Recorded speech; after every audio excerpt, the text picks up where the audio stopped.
Guys, mga katoyong, so nandito pa rin kami sa gitna ng etong kahalawakan ng Angono.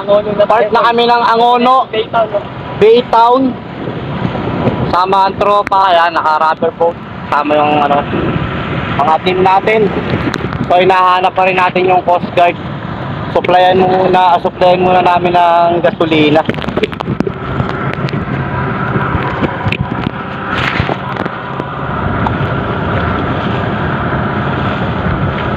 Wala. Dito na. Tumbukin mo na yan. So, sa tabing water lily na tayo.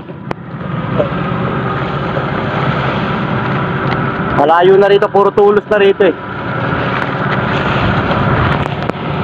Yan. So, babaybay namin lahat ng water lily. Kasi baka yung person is nasa ilalim ng water lily o sa ilalim ng kangkong. Sa lakas ng alon, tiyak. Nasa ilalim ng water lily yan, tinangay na. So update namin kayo mga katoyong.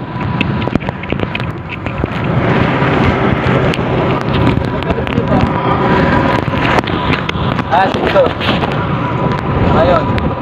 Makadaan ka dito. Ay hindi, tulad dito.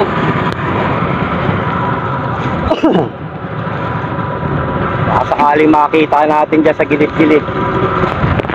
Uy, kita ka na ito kaya? Nabasa mo yata ako. Kita ka na ito. Dalawang tulos yun. Kita ka lang. So yan, tinitignan pa rin natin yung water lily. Baka po may ilalim dyan.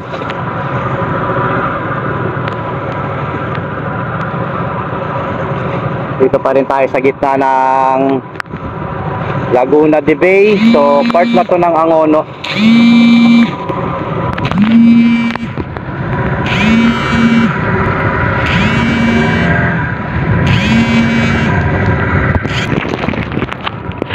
So guys, pasampas-kan na ho kami. Sinasadya ko ni Ariel yan. Ay ni Mark kasi nasa unahan kami.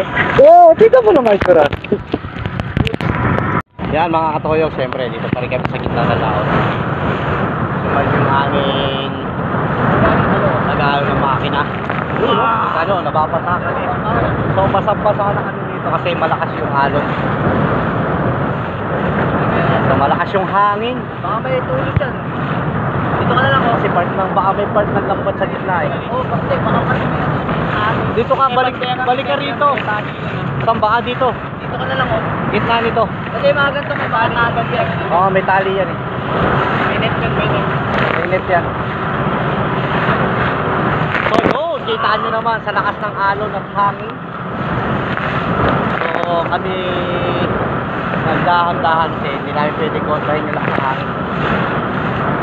So siyempre naka-safe naman tayo. Ano ba tayo? Kitrip? Sige, diretso lang. So update natin kayo, nagse-search pa rin kami.